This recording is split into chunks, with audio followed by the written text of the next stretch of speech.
Cinematic universe का हिस्सा बन चुकी है। अब वो कौन है, उसकी काबिलियत क्या है और वो कैसे शी हल्क बनी, यही हम इस पहले एपिसोड में जानने वाले हैं। शी हल्क का रियल नेम जेनिफर वॉल्टर है और प्यार से लोग इन्हें जेन बुलाते हैं। जेन एक लॉयर है और उसका सपना डिस्ट्रिक्ट अटॉर्नी बनने का है। तो अभी जेन अपने केस की आखिरी दलील को ज्यूरी के सामने पेश करने की प्रैक्टिस कर रही है, जिसमें उसकी बेस्ट फ्रेंड निकी, जो जेन की असिस्टेंट भी है, वो मदद कर रही है और जेन का लॉयर पार्टनर डेनिस भी उसकी मदद के लिए है। पर वो इस केस का आखिरी दलील ज्यूरी के सामने देना चाहता है। पर निकी डेनिस को ऑफिस से बाहर निकाल जेन को केस के लिए बेस्ट ऑफ लक बोलती है। बात करें इस केस की तो GLK&H नाम की एक कंपनी है जिसके पास पैसों की कमी नहीं है। अब पैसे हैं तो पॉलिटिकल सपोर्ट के साथ उनके पास पावर भी है और GLK&H कंपनी की लापरवाही की वजह से बहुत से लोगों की जान चली गई है, जिसके बाद उन्होंने ना तो कोई माफी मांगी और न ही कोई भी रकम पीड़ितों को बयाने के तौर पर दी। तो जेन ज्यूरी मेंबर को यही समझाने की कोशिश कर रही है कि जिनके पास जितनी ज्यादा पावर होती है उनकी उतनी ज्यादा जिम्मेवारी बनती है। अब जेन निकी के साथ केस पर जाने से पहले वो हम ऑडियंस से फोर्थ वॉल को तोड़कर बात करती है, बिल्कुल डेडपूल की तरह, जो कि काफी कूल था और ये सीरीज की खास बातों में से एक है। सीन पास्ट पे जाता है जहां हम जेन को ब्रूस बैनर के साथ देखते हैं। लास्ट टाइम हमने स्मार्ट हल्क को एंड गेम में देखा था, जहां चुटकी बजाने के बाद उसका हार्ट डैमेज हो गया था। पर स्मार्ट हल्क ने एक डिवाइस बनाई है जिसमें वो ब्रूस के रूप में रह सकता है। अभी जेन अपने कजन ब्रूस के साथ एक रोड ट्रिप पर जा रही थी, जिसमें ब्रूस अपनी आप बीती जेन को बता रहा था। उनकी बातों में हमें उनके एक और कजन जेट के बारे में पता चलता है, जो इन्हीं की तरह जीनियस है। जेन को स्टीव रॉगर यानी हमारे कैप्टन अमेरिका की जिंदगी में काफी रुचि थी और वो ये पता लगाना चाहती थी कि स्टीव रॉजर वर्जिन था या नहीं, क्योंकि बर्फ में से निकलने के बाद उनकी जिंदगी काफी बिजी रही और उससे पहले वो जंग में ही था। बैनर को जवाब देता तभी उसके सामने सकार की एक स्पेसशिप आ जाती है, जो कि ऐसे ही शिप से थॉर रैग्नारॉक में ब्रूस, थॉर और वेलकरी के साथ सकार प्लैनेट से निकला था। पहले तो उनका एक्सीडेंट हो जाता है। जेन जैसे तैसे करके बैनर को कार से निकालती है, पर बैनर जेन को उससे दूर रहने के लिए बोल रहा था क्योंकि उसका खून निकल रहा था। जब तक जेन बैनर से दूर होती, बैनर का खून जेन की बॉडी पर लगी चोट से होते हुए उसके अंदर चला जाता है, जिससे जेन शी हल्क में बदल कर अनकॉन्शियसली होकर वहाँ से भागती है। वहीं बैनर भी हल्क में बदल जाता है। अब रात होने पर जेन को जंगल में होश आता है। जंगल से बाहर निकलकर जेन एक क्लब के वॉशरूम में आती है। वहाँ वो सिचुएशन समझ ही रही थी कि कुछ ट्रांस लोग वहाँ आते हैं, जो कि जेन की बुरी हालत को देख कर समझते हैं कि उसका बॉयफ्रेंड के साथ बहुत बुरा वाला झगड़ा हुआ है और वो सब लोग जेन को कपड़े पहनाकर उसका मेकअप करने लगती हैं। पर जेन उनसे फोन लेकर बैनर को कॉल करके उसे बुलाती है। जब जेन क्लब के बाहर बैनर का इंतजार कर रही थी, तभी कुछ बेवड़े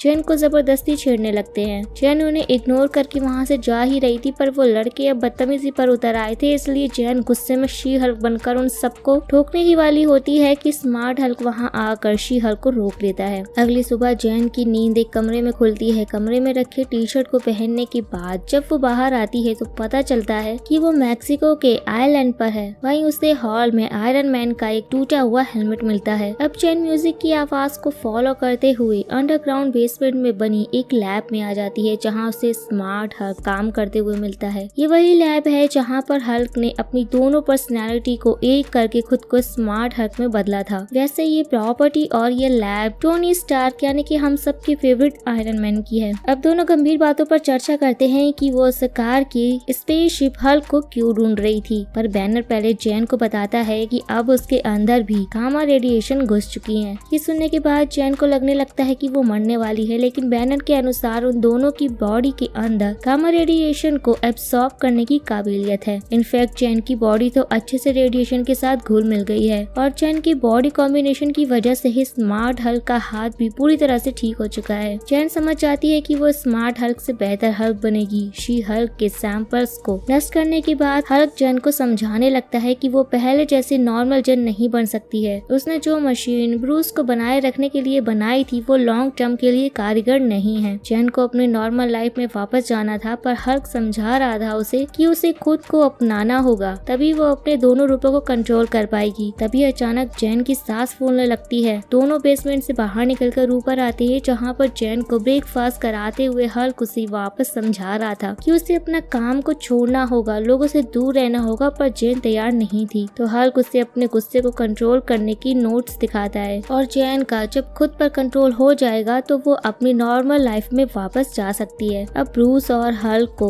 एक करने में उसको 15 साल लगे थे। इस बात से जैन बहुत परेशान थी कि उसे भी 15 साल प्रैक्टिस करनी होगी। बैनर ने जैन के पेरेंट्स को कॉल करके बता दिया था कि वो जैन के साथ कहीं घूमने जा रहा है और अब हल्क जैन को एक चैम्बर में डालकर ये जानने की कोशिश करता है कि जैन कब शी हल्क में बदलेगी, क्योंकि डर और गुस्सा उन्हें हल्क में बदल देते हैं। वैसे डर और गुस्सा हर औरत को बदल देता है। तो स्मार्ट हल्क चैम्बर में लगे कटर्स को ऑन करता है। उन कटर्स को देखकर जैन डर कर पैनिक कर रही थी, पर वो तुरंत शी हल्क में बदलकर उन कटर्स को तोड़ फोड़ देती है और चैम्बर का गेट उखाड़ कर स्मार्ट हल्क पर फेंकती है, जिससे बेचारे स्मार्ट हल्क का करोड़ों का नुकसान होता है। पर वो ये जानकर शॉक था कि शी हल्क बनने के बाद भी जैन अपने ही कंट्रोल में थी। मतलब शी हल्क हल्क से काफी अलग है। स्मार्ट हल्क की बॉडी में बैनर और हल्क दो लोग रहते हैं, पर जैन के शरीर में सिर्फ जैन ही रहती है। पर वो गुस्से में हरी भरी शी हल्क बन जाती है, वो भी अपने पूरे होशो हवास में। लेकिन अभी भी उन्हें ये पता करना होगा कि जैन खुद को शी हल्क में और शी हल्क खुद को जैन में कैसे बदले। जैसे कि हम जानते हैं हल्क को नताशा लोरी सुनाकर बैनर में बदल देती थी, वैसा ही कुछ उन्हें शी हल्क के लिए ढूंढना होगा। जैन अभी भी हल्क की बातें नहीं सुन रही होती है, क्योंकि उसे अपने नॉर्मल लाइफ में वापस जल्दी जाना था। और जब हल्क उसे समझाता है कि अगर उसने खुद पर काबू नहीं किया तो लोग उसे मॉन्स्टर समझकर उससे नफरत करेंगे। स्मार्ट हल्क की बातों की गहराई को जैन समझ जाती है और खुद को स्टेबल करने के लिए वो स्मार्ट हल्क के साथ प्रैक्टिस शुरू कर देती है। तो सबसे पहले वो डायलेक्टिकल बिहेवियर थेरेपी पर काम करते हैं। इस थेरेपी की मदद से वो दो विरोधी हालात को एक साथ संभालने में मदद करता है। नॉर्मली वो योगा के सहारे दिमाग को शांत करने की कोशिश कर रहे थे। वैसे जैन एक बड़बोली लड़की है जिसके पास जोक्स की कमी नहीं है और उसे सीरियस माहौल को भी फनी बनाने में मजा आता है। जैन की बातें सुनकर स्मार्ट हल्क उसे कल प्रैक्टिस करने को बोलता है। अब सुबह में जब जैन सोई हुई थी तब हल्क एक भोपू को जैन के कान के पास बजाता है, जिसके साउंड से जैन शी हल्क में बदल जाती है और उसका बेड टूट जाता है। हल्क नोट्स बना रहा था कि अचानक से शी हल्क में बदलने के बाद भी जैन कंट्रोल में रहती है और जैन को अपने लिए मजबूत बेड के साथ 10 फीट का कमरा चाहिए। दोनों फिर साथ में योगा करते हैं, जिसके बाद हल्क जैन को उसके बेस्ट फ्रेंड यानी कि स्पेंडेक्स वाले कपड़ों से मिलवाता है, क्योंकि उसे हमेशा दो कपड़ों की जरूरत होगी, एक जैन और दूसरा शी हल्क के लिए। फिर दोनों साथ में पत्थर फेंकने की प्रैक्टिस करते हैं, जिसमें शी हल्क सबसे ज्यादा दूर पत्थरों को फेंक देती है। तो हल्क बुरा मान जाता है और एक बड़ा सा पत्थर उठाकर बहुत दूर फेंक देता है। स्मार्ट हल्क का दिमाग भले ही बैनर का हो, पर दिल अभी भी हल्क का है, बच्चों वाला। दोनों लंबी लंबी छलांगे मारते हैं, जिसमें शी हल्क मस्ती भी करती है। धीरे धीरे शी हल्क को खुद पर कंट्रोल आ गया था, पर अभी भी हल्क सेटिस्फाइड नहीं था, क्योंकि जैन अगर अपनी नॉर्मल लाइफ में गई तो उससे आम लोगों की जान को भी खतरा होगा। ये सुनकर शी हल्क निराश थी। तो स्मार्ट हल्क उसे हल्क होने का फायदा बताता है कि वो जितनी चाहे उतनी शराब पी सकता है, क्योंकि शराब का असर उन पर नहीं होता। मे बी हल्क के पूर्वज पंजाबी भी हो सकते हैं। दोनों शराब पीकर अजीब अजीब सी डकारे मार रहे थे और इनका भी बेबड़ों वाला ही हाल था। रहेंगे फुल नशे में, पर ऐसा जताएंगे कि इनको चढ़ी ही नहीं है। नशे में हल्क अपने करीबी दोस्त टोनी को याद करता है कि कैसे ब्लिप के बाद जब आधी दुनिया गायब हो गई थी तो उन्होंने नशे में स्टीव की चुगली करते हुए इस बार को बनाया। वक्त मुश्किल था, फिर भी दोनों ने खुलकर जिया था यहाँ पर। फिर दोबारा दोनों भयंकर डकार की आवाज निकालते हैं, जिसे सुनकर आसपास के पंछी भी वहाँ से भाग जाते हैं, वो भी रात में। सुबह में जैन को भयंकर हैंगओवर होता है और जूस पीने के बाद हल्क वापस से जैन को योगा करवा रहा था, पर जैन को अभी अपनी लाइफ में वापस जाना था, क्योंकि अटॉर्नी बनने में उसने बहुत मेहनत की है। पर हल्क उसे वापस से समझाने लगता है कि उसे अपने गुस्से पर कंट्रोल रखना होगा, क्योंकि अब वो एक सुपर हीरो है। पर जैन को कोई सुपर हीरो नहीं बनना था। तो जैन अपनी बात रखती है कि वो एक औरत है और उसे अपने गुस्से पर पूरा कंट्रोल है, क्योंकि उसे लोग जब रास्ते पर छेड़ते हैं या कुछ लोग उसे ही उसके प्रोफेशन के बारे में समझाने लगते हैं, तब वो अपने गुस्से को अच्छे से कंट्रोल कर लेती है। ये बोलते ही बोलते जैन शी हल्क में बदल जाती है और हल्क को लगता है कि जैन गुस्से की वजह से शी हल्क में बदली, पर जैन उसे शी हल्क में बदल कर हल्क को दिखा रही थी कि अब उसे उसके गुस्से पर पूरा कंट्रोल है। इसलिए जैन अब अपना सामान जीप में रख कर वहाँ से निकल रही थी, पर हल्क उसे रोकता है, क्योंकि उसकी भी जिम्मेदारी है कि वो अपनी पावर्स की मदद से लोगों की भलाई करे। पर जैन अपनी वकालत की पढ़ाई से लोगों का भला करना चाहती थी, ना कि शी हल्क बनकर। वो किसी सीक्रेट गवर्नमेंट एजेंसी के साथ जुड़कर अपनी जिंदगी झंड करना चाहती थी। जाने से पहले जैन हल्क को बहुत कुछ सुना देती है, पर फिर भी हल्क जीप के ऊपर आ जाता है और जैन को जाने से रोकने की कोशिश करता है। तब जैन ब्रेक लगाकर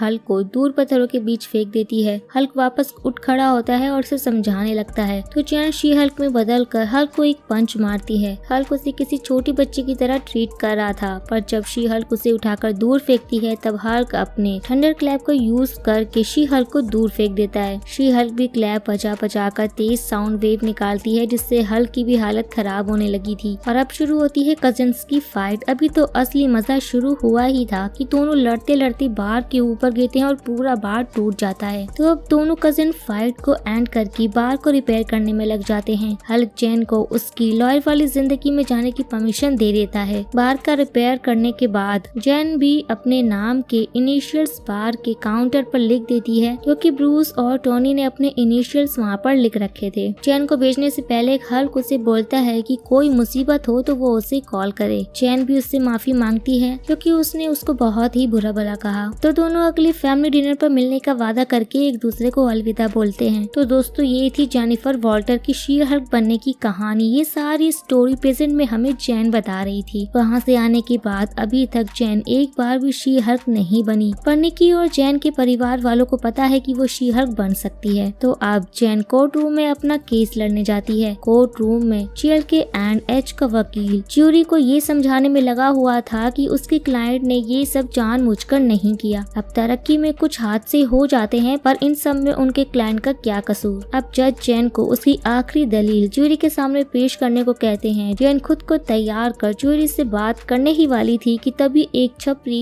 म्यूटेंट कोर्ट रूम में हमला कर देती है। तो निकी जैन को शी हल्क में बदल कर लोगों की मदद करने को बोलती है। तो जैन अपने सैंडल को उतार कर शी हल्क में बदलती है और ज्यूरी की जान बचाने के बाद एक ही पंच में छपरी म्यूटेंट को नॉकआउट कर देती है। शी हल्क के लिए कोर्ट में बैठे सभी लोग तालियां बजाते हैं। 2 सेकंड में शी हल्क जैन में बदल जाती है और अपने सैंडल्स को पहनती है और अपनी आखिरी दलील को देने के लिए तैयार होती है। यहाँ पर शी हल्क का फर्स्ट एपिसोड एंड होता है। मुझे ये एपिसोड बहुत पसंद आया क्योंकि इसको खास बनाता है इसका एंड क्रेडिट सीन, जिसमें हमें पता चलता है कि जब हल्क और जैन दोनों नशे में टल्ली थे, तब जैन नशे में स्टीव रोजर के लिए दुखी थी और आंसू बहा रही थी कि दुनिया के लिए इतना कुछ करने के बाद भी वो वर्जिन ही मर गया। पर स्मार्ट हल्क उसे बताता है कि स्टीव ने 1943 में एक मिशन के दौरान अपनी वर्जिनिटी लॉस की थी। तो मुबारक हो जाने से पहले आपको पिछले डिकेड के सबसे बड़े सवालों में से एक का जवाब मिल गया। सो गाइस, आप लोगों को ये वीडियो कैसा लगा हमें कमेंट करके जरूर बताइएगा। तो अब मिलते हैं नेक्स्ट वीडियो में, तब तक के लिए take care and tata bye bye.